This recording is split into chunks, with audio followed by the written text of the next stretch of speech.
গতকাল এনসিটিভির সামনে যে হামলা এবং মারামারি হয়েছিল সেটা নিয়ে আলোচনা এখনো চলছে।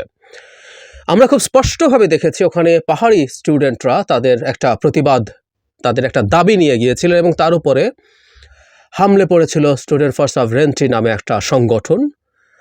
প্রকাশ্যে পিটিয়েছে বেধড়ক পাহাড়ি শিক্ষার্থীদেরকে বেধড়ক পেটানো হয়েছে।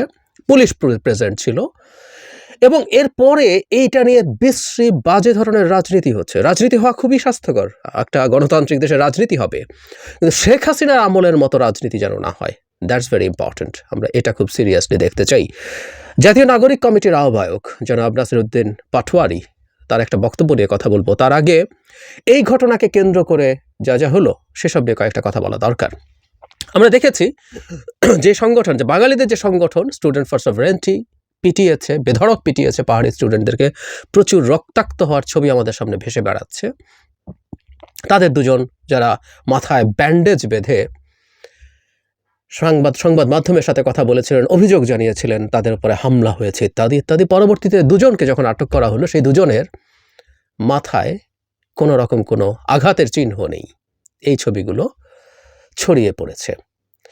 প্রতারণা, বিভৎস প্রতারণা, মানে এই জিনিসগুলো আমরা খুবই বাজে রাজনীতির সময়গুলোতে দেখতাম। এবং আমি আগেও বলেছি এই অনুষ্ঠানে, মানে যেখানে পাহাড়িরা একটা সংগঠন তাদের একটা দাবি নিয়ে, আমি আগে বলেছিলাম যে এই দাবিটা নিয়ে আমার দ্বিমত আছে। আমি তাদেরকে আদিবাসী বলার পেছনে যে রাজনীতি আছে সেটাকে ডিনাউন্স করি, কিন্তু তাদের ওই অধিকারের প্রতি আমি আমার সংহতি সমর্থন জানাই। তারা কয়েকদিন সময় নিয়ে যখন প্রোগ্রামটা ডেকেছে, এরপর বাঙালিদের ওই ছাত্র সংগঠনকে অনুষ্ঠান করতে দেয় উচিত হয়নি। ওখানে যাওয়ার সাথে সাথে পুলিশ তাদেরকে ছত্রভঙ্গ করে দেওয়া দরকার ছিল, কিন্তু সেটা না। পুলিশের সামনে বেধড়ক পিটিয়েছে এই রাষ্ট্রের নাগরিক। আমি আদিবাসী বলতে প্রস্তুত না হলে তারা সমান রাইট রাখা নাগরিক। এবং আমি মনে করি একটা গণতান্ত্রিক সমাজে ইভেন ক্ষুদ্র বা সংখ্যালঘিষ্ঠ যেসব মানুষ আছে, সংখ্যালঘু যেসব মানুষ আছে, এই সংখ্যালঘু শব্দটা নিয়ে অনেকে নানান কথাবার্তা বলে। আমি সংখ্যার ক্ষেত্রে লঘু বলছি, এর মধ্যে আমি কোনো আপত্তি খুঁজে পাই না। ফালতু কথা বলে যে সংখ্যালঘু বলে কিছু নেই, সংখ্যালঘু বলে কিছু আছে, এটা বাস্তবতা মেনে নিয়ে কথা বলি আমরা।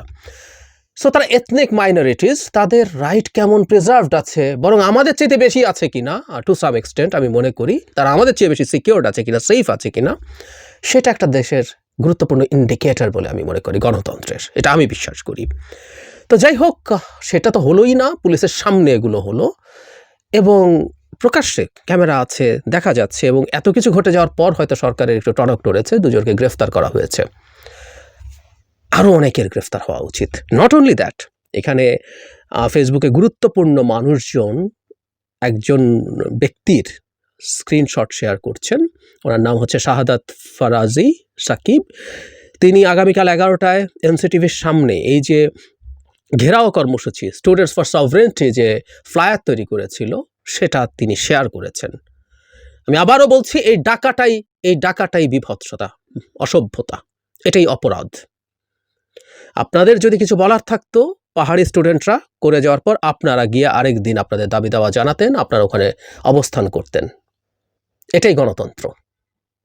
ইত্রামি না গণতন্ত্র, ইত্রামি করলে গণতন্ত্র হয় না, ওটা শেখ হাসিনা হয়ে যাওয়া হয়, ছাত্রলীগ হয়ে যাওয়া হয়। এই ভদ্রলোক জাতীয় নাগরিক কমিটি, এখানে একটা কমিটি হয়েছিল ধানমন্ডিতে, এটা 16-11 নভেম্বর মাসের 16 তারিখ, জুলাই 24-এর ছাত্র জনতার অভ্যুত্থানে শহীদ পরিবারের সদস্য, আহত, আন্দোলনকারী অন্যান্য অংশীজনের সমন্বয়ে গঠিত প্রতিনিধি কমিটি। তার মানে প্রতিনিধি কমিটিতে একটা তালিকা হয়েছিল, তার 1 নম্বর সদস্য হিসেবে তাকে দেখা যাচ্ছে। নট অনলি দ্যাট, তার ফেসবুক প্রোফাইলে দেখা যাচ্ছে তিনি পার্বত্য চট্টগ্রাম ছাত্র পরিষদ কেন্দ্রীয় কমিটি এটার সদস্য। ইনফ্যাক্ট এই যে হামলা স্টুডেন্টস ফর সভরেন্টি, এটা বলা হচ্ছে অনেকে, আমি খুব নিশ্চিত নই, আমি তারপরে তথ্যটা জানাই যে মূলত ওই সংগঠনটার ভিন্ন নামে এসে তারা এই কাজগুলো করেছে এখানে। আমি গতকালই বলেছি এটা একটা অসভ্যতা হয়েছে এবং এটা আমাদের রাষ্ট্রের সিকিউরিটির জন্য বড় প্রশ্ন তৈরি করছে। কারণ আমরা মাইনরিটির অধিকার নষ্ট করছি। বাংলাদেশে জঙ্গিবাদের উত্থান হয়েছে, তারা হিন্দু সহ আদার মাইনরিটিস, এবং ঘটনাচক্রে এই মাইনরিটিসরা মুসলমান নন। আমাদের একটা মাইনরিটি মুসলমান আছে, সেটা হচ্ছে উর্দু স্পিকিং পিপল। এই মাইনরিটিরা মুসলমান নন। সুতরাং ওই ন্যারেটিভ যে ইসলামী মৌলবাদ, ইসলামী জঙ্গিবাদ মাথাচাড়া দিচ্ছে, সেটা এস্টাবলিশ করা যাবে। ঘটনা যেই ঘটেছে, এই জায়গায় দাঁড়িয়ে জাতীয় নাগরিক কমিটির আহ্বায়ক বলছেন তারা প্রতিবাদ করেছেন। এখন আমার প্রশ্ন হচ্ছে, তাদের কমিটিতে যিনি ছিলেন তিনি কি এখনো আছেন? আমি নিশ্চিত নই। যদি থেকে থাকেন তার ব্যাপারে তারা কি ব্যবস্থা নিয়েছেন সেটা কিন্তু ভিজিবল করতে হবে, তাদেরকে জানাতে হবে। তাদের দলের কেউ একজন এই ধরনের অপরাধমূলক কর্মকাণ্ডে জড়িত থাকতে পারেন, কিন্তু তাকে ওন করা যাবে না। কিন্তু বরং আমরা দেখছি যে কোনো একটা ঘটনাকে প্রতিপক্ষের উপরে চাপিয়ে দেওয়ার চেষ্টা। সংক্ষুব্ধ আদিবাসী ছাত্র জনতা শান্তিপূর্ণ কর্মসূচিতে স্টুডেন্ট ফর সভরেন্টির হামলার নিন্দা ও প্রতিবাদ জানিয়েছে জাতীয় নাগরিক কমিটি ও বৈষম্য বিরোধী ছাত্র আন্দোলন। নাগরিক কমিটির আহ্বায়ক নাসিরউদ্দিন পাটোয়ারি বলেছেন, ভারতীয় সেনাপ্রধানের সাথে তাল মিলিয়ে যারা দ্রুত নির্বাচন চায় তারা এই হামলার পেছনে রয়েছে। আপনারা লাশের রাজনীতি বন্ধ করুন, বাংলাদেশে আর কোনো লাশের রাজনীতি চলবে না। আহ্বায়ক হাসনাত আবদুল্লাহ বলেছেন, সংবিধানে দেশের প্রতিটি জাতিকে স্বীকৃতি না দিয়ে সকলকে বাঙালি বলে এক সূত্রে গাঁথতে চাওয়া হয়েছিল।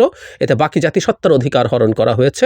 হামলার জন্য বাঙালি বাঙালি স্লোগান দেওয়া হয়েছিল, বাঙালি বলে স্থায়ীভাবে প্রত্যাখ্যান করে। হ্যাঁ, আমি একটা কলাম লিখেছিলাম প্রথম আলোতে, যে বাঙালি জাতীয়তাবাদ দিয়ে কি সাম্প্রদায়িকতা দূর করা যাবে? অনেকে মনে করেন যে সাম্প্রদায়িকতার সমস্যা যা বাঙালি জাতীয়তাবাদ দিয়ে সরে ফেলা যাবে। ভুল। বাঙালি জাতীয়তাবাদ ইটসেলফ একটা আইডেন্টিটি এবং এটাও একটা সাম্প্রদায়িকতা। এটা হওয়া কোনো রকমই হতে পারে না। যাই হোক, আমি যে জায়গাটায় আসছিলাম, জনাব পাটোয়ারি বলছেন, আমি জায়গাটা আবার পড়ি, ভারতীয় সেনাপ্রধানের সাথে তাল মিলিয়ে যারা দ্রুত নির্বাচন চায় তারা এই হামলার পেছনে রয়েছে। আপনারা লাশের রাজনীতি বন্ধ করুন, বাংলাদেশে আর কোনো লাশের রাজনীতি চলবে না। আমি প্রথম কথাটা হচ্ছে, এটা কাকে বলা হচ্ছে আমরা খুব স্পষ্টভাবে বুঝতে পারি, বিএনপিকে বলা হচ্ছে। আমরা মানে আর বিটিং অ্যারাউন্ড দ্য বুশ না করে সত্য কথাটা বলি। পাটোয়ারি যাকে বোঝাতে চেয়েছেন জনগণকেও, কারণ উনিও বার্তা দিতে চেয়েছেন, কারণ ওনাকেও রাজনীতির মাঠে ওনারা আসছেন, ওনারা এখনও রাজনৈতিক দল নন, কিন্তু ওনারাও রাজনৈতিক দল তৈরি করছেন, মাঠে আসবেন এবং রাজনীতিতে পাল্টাপাল্টি কথা, পরস্পরকে প্রতিযোগিতার কারণে পরস্পরকে নানান রকম অভিযোগ করা, এসব আসবে। ওনাদের প্রধান প্রতিপক্ষ এখন মাঠে যেহেতু বিএনপি আছে, বিএনপি ক্ষমতায় ছিল, সেই সময় তাদের কী কী ভুলভ্রান্তি বা সমস্যা ছিল এগুলো নিয়ে তারা আলোচনা করবেন, which is very related, very relevant. আমি এতে প্রবলেম দেখি না। কিন্তু এই যে ঘটনাটা ঘটলো, মুহূর্তেই এই দায় চাপানো হলো বিএনপির ওপরে। বিএনপি বা আর যে কেউ হোক, অনেকে অবশ্য ফান করে দেখাচ্ছে যে জামায়াত অগ্রিম বা দ্রুত নির্বাচন চাইছে, সেটা ওরও স্ক্রিনশট লোকজন শেয়ার করছে। তাহলে কোনো জামাতকেও বুঝিয়েছেন আমি জানি না। কিন্তু এই যে ভারতীয় সেনাপ্রধানের সাথে কাছাকাছি সময়ে বিএনপি এবং ভারতীয় সেনাপ্রধান দুজনই বাংলাদেশের নির্বাচিত সরকারের সাথে, ভারতীয় সেনাপ্রধান আসলে দ্রুত নির্বাচন চায়নি, জনাব পাটোয়ারি একটু চেক করে দেখতে পারেন। তিনি বলেছেন নির্বাচিত সরকারের সাথে এটা হবে। সো দ্রুত নির্বাচন উনি চান নাই, বিএনপি চেয়েছে। বিএনপি জুলাই আগস্টে নির্বাচন চেয়েছে এবং ভারতের কেউ ভারতীয় মানে বাংলাদেশের নিয়ে যারা কথা বলেন, ভিনা সিক্রি টাইপের কিছু লোকজন, তারা নির্বাচনটা একটু দ্রুত হওয়া দরকার, তাহলেই তাদের মানে বাংলাদেশের সাথে তাদের এনগেজমেন্ট বেটার হবে বলে বলেছেন।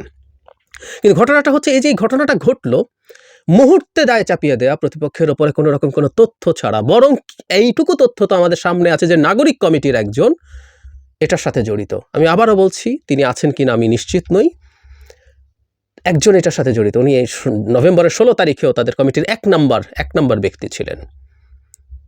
এখন থাকতে পারেন, না থাকলে তো তাদেরকে ক্লিয়ার করতে হবে যে এই তথ্যটা যেহেতু সবার সামনে এসছে। তারা বরং জড়িত আমরা দেখতে পাচ্ছি, কিন্তু তারা দোষ চাপাচ্ছেন বিএনপির ওপরে। বিএনপি এরকম কিছু করতে পারে না তা না, আমি তাত্ত্বিকভাবে বলছি। বাংলাদেশের রাজনৈতিক দলগুলোর মধ্যে নানান রকম ভুল এবং স্খলন আছে, কিন্তু বাংলাদেশে একটা নতুন রাজনৈতিক চর্চা আমরা দেখতে চাই, যেখানে মিথ্যে কথা দিয়ে না জেনে কেউ কাউকে দায়ী করবেন না। কেউ বলেন যে বিএনপি কি এটা করে ফেলতে পারে, বিএনপি কি করেছিল, বিএনপি ওটা করেছিল, বিএনপি এটা করছে।